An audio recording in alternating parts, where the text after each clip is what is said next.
September 22nd, 1979, 3:17 a.m. The Dakota Building, 72nd Street and Central Park West, New York City. John and Yoko's 7th-floor bedroom. John Lennon jerks awake from the same nightmare that has been visiting him every night for the past 3 weeks, his body drenched in sweat, his heart pounding against his ribs like a trapped animal desperate for escape. The dream is always identical in its terrible precision. He lies on cold concrete outside the Dakota Building, blood spreading beneath his body in patterns that catch the light from street lamps. While 4 familiar figures stand over him in a circle, their faces obscured by shadows, but their voices unmistakably recognizable. If you enjoyed the video, don't forget to subscribe, comment, and like it. Too late, John, Paul McCartney says in the dream, his voice carrying the same mixture of affection and disappointment that characterized their final arguments before the Beatles' dissolution. You can't escape anymore. Should have stayed quiet, George Harrison adds, his tone holding the spiritual detachment that marked his later years, the acceptance of karma and consequence that made him seem like an observer of life rather than a participant. Should have listened to the warnings. We told you this would happen, Ringo Starr contributes, his voice sad rather than accusatory, carrying the loyalty that always made him the peacekeeper among the 4 of them, the one who tried to hold relationships together even when creative differences threatened to destroy their brotherhood. And then John's own voice, though he never sees himself in the dream, never understands how he can be simultaneously the victim lying on the ground and the observer standing with the others. I thought I could come back. I thought 3 years of silence would be enough. I thought they would let me live. The dream always ends the same way, the 4 voices blending in harmony one final time, singing "Here Comes the Sun," while John's consciousness fades into darkness that feels less like sleep and more like death, less like the end of a nightmare and more like the preview of an inevitable future that grows more detailed and more certain with each repetition. Tonight, as John sits on the edge of the bed, trying to shake off the lingering power of the dream images, he forces himself to confront the reality that has been growing more undeniable with each passing week. The dreams are not random products of his subconscious mind, but specific warnings about consequences that will follow his recent decision to end his 4-year retirement from music and return to the public career he abandoned when Sean was born. 3 weeks ago, John made the final commitment to begin recording again, to emerge from the domestic sanctuary that had protected him and his family from the political pressures and personal threats that defined his life during the height of his solo career and anti-war active. 3 weeks ago, he contacted producers, booked studio time, began writing songs that would become his first new album since 1975. 3 weeks ago, he chose artistic expression over protective silence, creative fulfillment over family security. And 3 weeks ago, the dreams began. The timing is too precise to be coincidental, too connected to his career decisions, to represent simple anxiety about returning to public life after years of deliberate privacy. The dreams feel less like psychological processing of career stress and more like supernatural communication, warnings from sources that transcend normal channels of information and guidance. Yoko sleeps beside him, undisturbed by his nightly struggle with visions that seem designed to terrorize him into abandoning his musical comeback before it can begin. She has been supportive of his decision to return to recording, understanding his need to balance fatherhood with artistic expression, recognizing that permanent retirement might satisfy his protective instincts, but would gradually erode his creative identity and emotional well-being. But Yoko does not know about the dreams, does not understand that his return to music has triggered supernatural warnings about consequences that extend beyond career difficulties to include literal death outside their home, assassination by forces that have been waiting for him to emerge from the protective anonymity that has shielded him during his years as a full-time father. John walks to the window, looks down at 72nd Street, where late-night traffic moves in patterns that seem normal, peaceful, unthreatening. But the dream version of this street is different, darker, more dangerous, filled with hidden watchers and potential assassins who have been monitoring his domestic retreat while planning responses to his eventual return to public prominence. The street below appears safe, but John knows that appearances can be deceiving, that surveillance operations and threat assessment continue even when they remain invisible to their targets. His 4 years of retirement have not eliminated the political forces that viewed his 1970s activism as a national security threat, have simply shifted their focus from immediate intervention to contingency planning for his potential resumption of cultural influence. In the dream, his own voice spoke about expecting to be allowed to live, about hoping that 3 years of silence would provide sufficient protection against forces that preferred dead artists to politically active ones. But the other Beatles' voices suggested that hope was naive, that some threats are permanent rather than temporary, that choosing silence delays consequences rather than eliminating. John returns to bed, but sleep eludes him. Instead, he lies in darkness, thinking about the decision that triggered these nightly visits from his former bandmates' voices,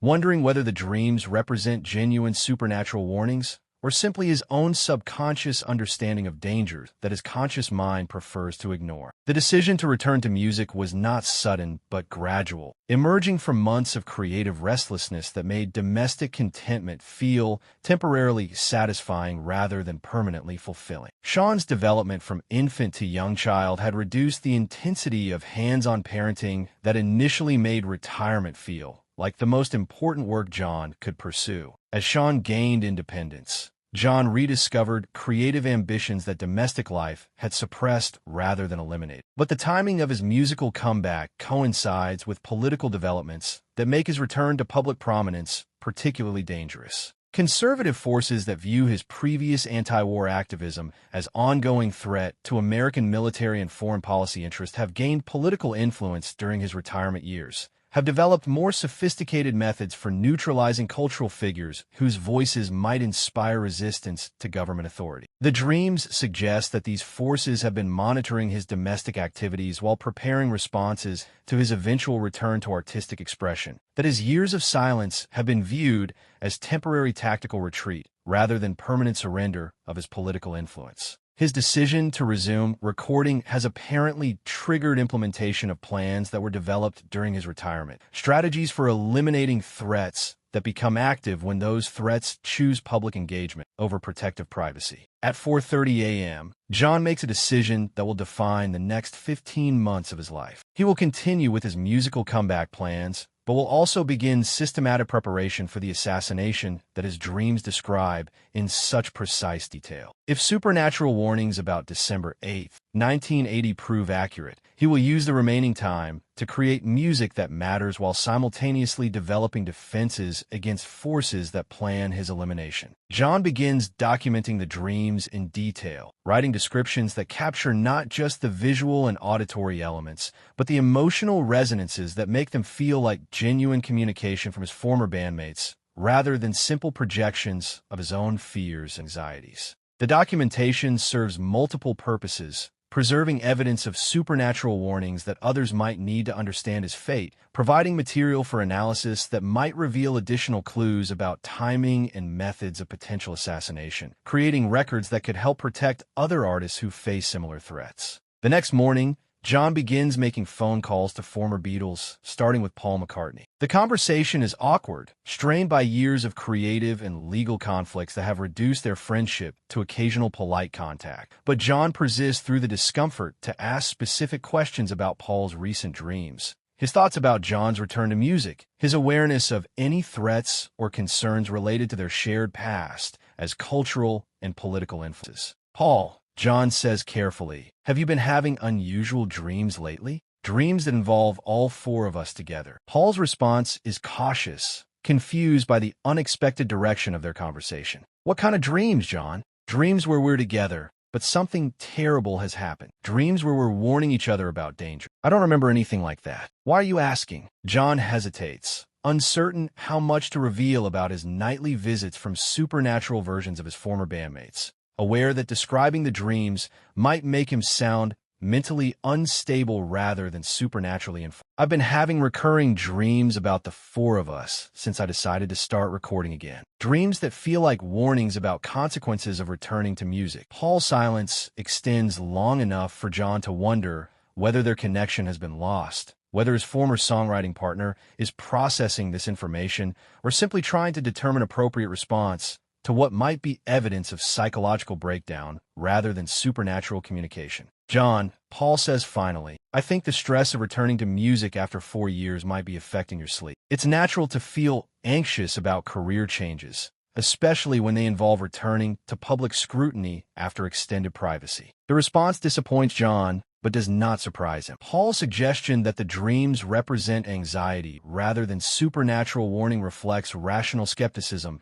that John might share if he were not experiencing the dreams himself, if he had not witnessed their precise timing with his career decisions, if he did not feel the emotional authenticity that distinguishes genuine communication from psychological projection. John calls George Harrison next, hoping that his former bandmates' spiritual interests and openness to metaphysical experiences might make him more receptive to reports of supernatural communication. The conversation with George proves more productive, not because George claims to share the dreams, but because he takes them seriously as potential sources of genuine guidance. Dreams can be vehicles for truth that transcends normal channels of information, George says, his voice carrying the thoughtful consideration that has characterized his approach to spiritual and philosophical questions since his exploration of Indian meditation and philosophy. If you're receiving warnings about danger, you should pay attention to them regardless of their source. Do you think the dreams represent real communication from supernatural sources or psychological processing of subconscious awareness about actual threats?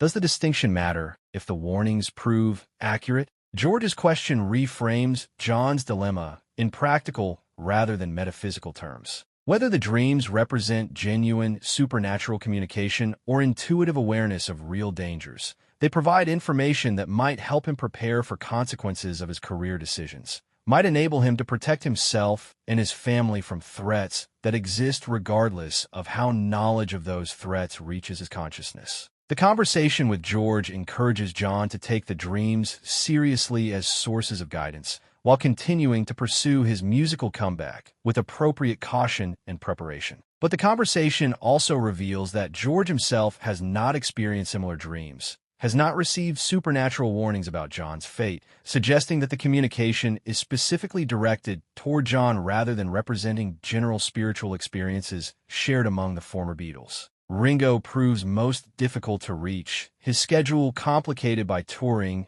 and recording commitments that keep him traveling between different time zones and countries. When John finally connects with him 3 days later, Ringo's response combines affection with concern about John's mental state during his transition from retirement to active career. Dreams can be scary when you're making big life changes, Ringo says, his voice carrying the warm pragmatism that always made him the most emotionally stable member of the Beatles, the one who maintained perspective during their most chaotic periods. But they're just dreams, John. They don't predict the future. These dreams feel different, Ringo. More real than normal dreams. More like communications than random images. Maybe you should talk to someone professional about them. Someone who understands how stress affects sleep and dreams. Ringo's suggestion that John seek psychological counseling reflects the same rational skepticism that characterized Paul's response. The assumption that supernatural dreams indicate mental health issues rather than genuine metaphysical communication. But Ringo's concern is clearly motivated by friendship rather than dismissal, by desire to help John manage stress rather than rejection of his experiences. The conversations with his former bandmates confirm that John alone is receiving the supernatural warnings, that the dreams represent communication specifically directed toward him rather than shared spiritual experiences among the 4 former Beatles. This realization makes the warnings feel more urgent and more personal, suggests that forces providing supernatural guidance view John's situation as uniquely dangerous, requiring intervention that transcends normal channels of protection and advice. Over the following weeks, the dreams continue with increasing frequency and detail. The 4 Beatles' voices become more specific about timing and methods of potential assassination, providing information that helps John understand not just that he faces mortal danger, but when and how that danger will manifest if he continues with his current plans. December 8, 1980, Paul's voice says in one particularly vivid dream, outside the Dakota building, evening, multiple gunshots. Mark David Chapman, George's voice adds, obsessed fan, mentally unstable, influenced by people who understand how to weaponize mental illness for political assassination. 5 bullets, Ringo's voice contributes. 4 in the back, 1 in the shoulder. Fatal damage to major arteries and organs. You'll die before reaching the hospital, John's own voice concludes. Yoko will hold you while you bleed out on 72nd Street. Sean will grow up without his father because you chose music over safety. These detailed predictions provide John with specific information about his potential assassination: date, location, method, perpetrator, and medical consequences. The supernatural warnings offer knowledge that could enable him to prevent his death if he chooses to use that knowledge for protection rather than simply experiencing it as inevitable destiny. But the dreams also reveal the psychological warfare that precedes physical assassination. Mark David Chapman's obsession with John represents not random mental illness,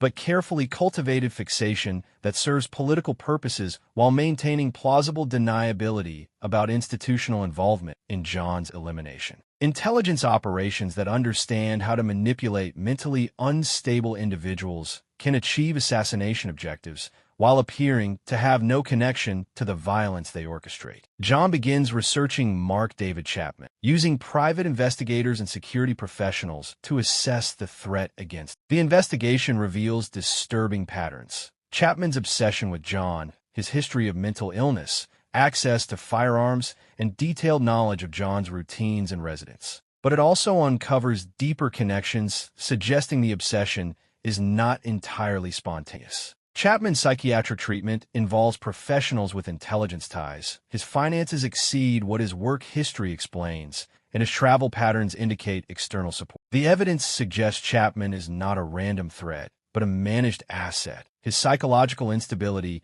guided toward a specific target to serve institutional interests while appearing as lone madness. This realization forces John to confront the tension between individual responsibility and institutional manipulation. Chapman will choose to pull the trigger and bear moral responsibility, but his actions will unfold within a framework designed to turn personal dysfunction into political weaponry. John's supernatural warnings offer the possibility of prevention, but every option carries cost. He could neutralize Chapman and save himself while destroying a mentally ill man exploited by others. He could expose the manipulation, revealing intelligence operations while risking accelerated retaliation. Or he could alter his own behavior, reducing vulnerability without harming others, balancing security with the public engagement that gives his music meaning. As autumn turns to winter, John's dreams shift from warnings to guidance. Voices of his former bandmates describe alternative futures shaped by choice rather than fate. You can change this,